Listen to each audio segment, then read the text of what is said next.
Selamat pagi, kembali kita akan mendengarkan renungan sebagai penuntun kita di dalam melakukan aktivitas kita. Mari kita satukan hati kita berdoa. Bapa di surga, penuh kasih karunia, kemurahan-Mu yang berlimpah mengalir dalam hidup kami. Kami menikmati kasih karunia-Mu setiap hari. Mukjizat yang luar biasa yang kami terima. Kami terus dalam dekapan Tuhan, sehingga kami Tuhan tidak jatuh ke dalam lumpur dosa.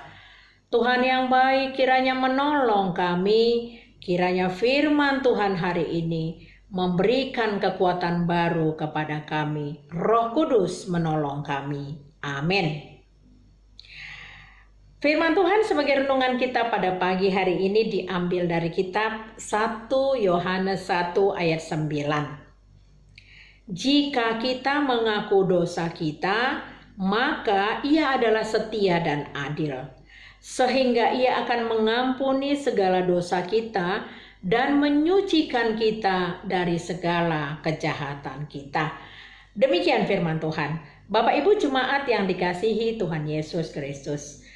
Sangat menarik ayat yang hari ini kita pelajari, yaitu terutama kata tentang mengaku dosa. Apakah yang dimaksud dengan mengaku dosa? Mengaku dosa adalah meninggalkan semua dosa-dosa kita. Dosa-dosa seperti apakah yang mau kita akui yang terjadi dalam hidup kita? Salah satunya adalah yang tertulis di dalam 1 Yohanes 2 ayat 11.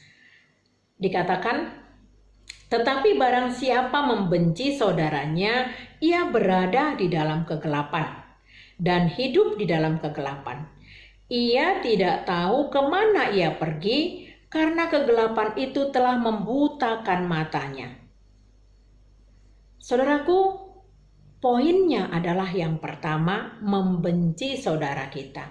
Lalu yang kedua, membenci musuh kita. Yang ketiga, hidup di dalam kegelapan. Firman Tuhan hari ini sangat jelas mengingatkan kita agar kita mengaku dosa-dosa yang sudah kita lakukan. Saudaraku, memang tidak ada manusia yang sempurna. Kita selalu melakukan dosa tanpa kita sengaja pun kita bisa saja berbuat dosa sebab hanya Tuhan yang sempurna.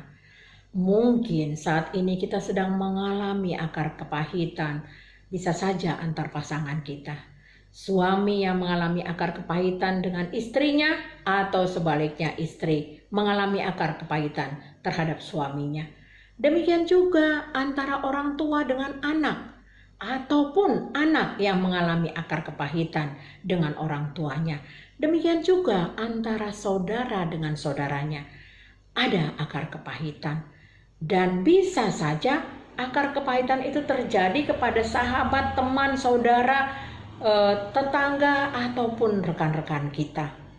Saudaraku, perlakuan ataupun akar kepahitan yang sudah kita simpan di dalam hati itu akan menyebabkan kita terluka, membuat kita menjadi merasakan tidak nyaman untuk melakukan apapun terhadap pasangan kita, terhadap anak kita, terhadap saudara kita, sehingga kita sulit mengampuni. Saudaraku, mari kita renungkan. Pengorbanan Yesus di kayu salib adalah akibat dari dosa-dosa kita. Seharusnya lah kita yang disalibkan karena dosa kita. Seharusnya lah kita yang dicaci maki karena dosa kita. Dan seharusnya lah kita layak untuk menerima kematian selama-lamanya. Kematian yang kekal, bukan kehidupan yang kekal. Namun itu tidak kita alami. Sebab apa? Sebab Yesus yang setia. Dia yang rela mati untuk menyelamatkan manusia ciptaannya. Dia tidak mau iblis ataupun kuasa dunia yang menghancurkan umat yang dikasihinya.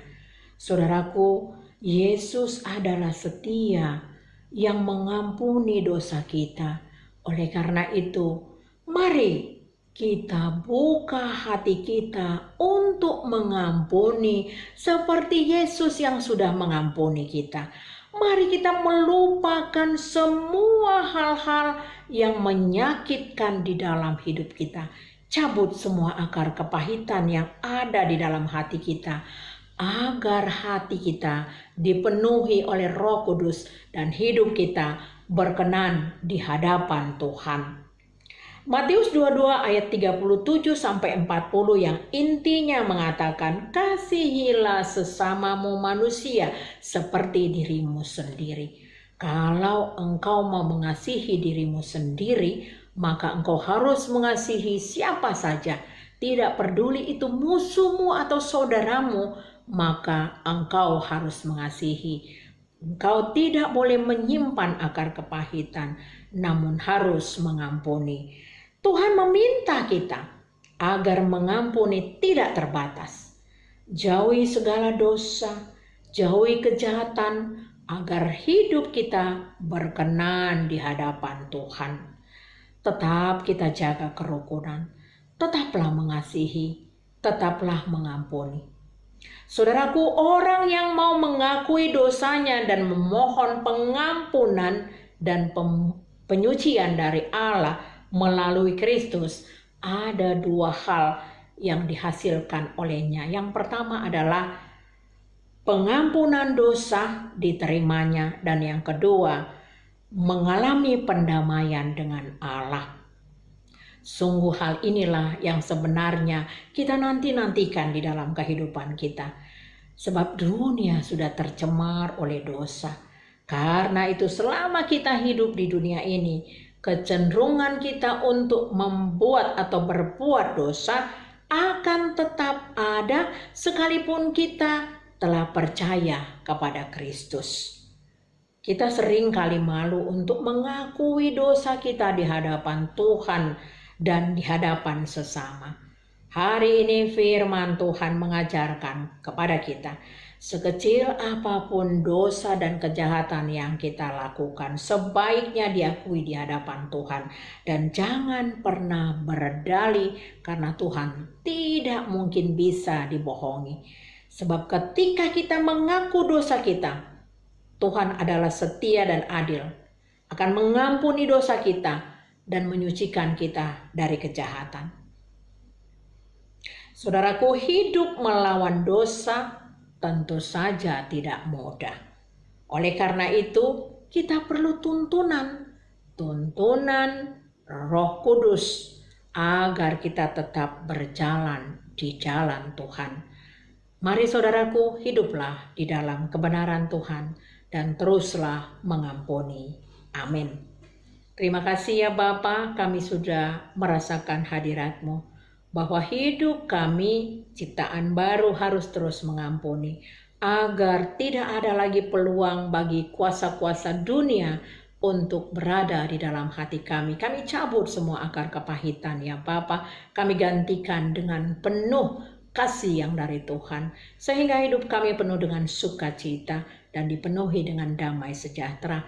Saudara kami yang terbaring di rumah sakit, jamah dan pulihkan, sembuhkan ya Tuhan. Saudara kami yang berduka, hibur ya Bapa. Saudara kami yang mengalami persoalan hidup, mari Tuhan Engkau solusinya. Saudara-saudara kami yang merindukan keturunan, Tuhanlah yang memberkati setiap kandungan, sehingga waktu yang tepat Tuhan memberikan kepada setiap yang merindukan keturunan. Anak-anak dan pemuda gereja yang merindukan jodoh, Tuhanlah yang memberikan jodoh tepat pada waktu Tuhan. Pelayan-pelayan Tuhan yang melayani beri hati berkobar-kobar dan senantiasa penuh dengan takut akan Tuhan. Di dalam nama anak-Mu Tuhan Yesus Kristus kami berdoa. Anugerah dari Tuhan Yesus Kristus dan kasih dari Allah Bapa dan persekutuan dari Roh Kudus kiranya memberkati kita sekalian. Amin. Selamat beraktivitas, Tuhan Yesus memberkati.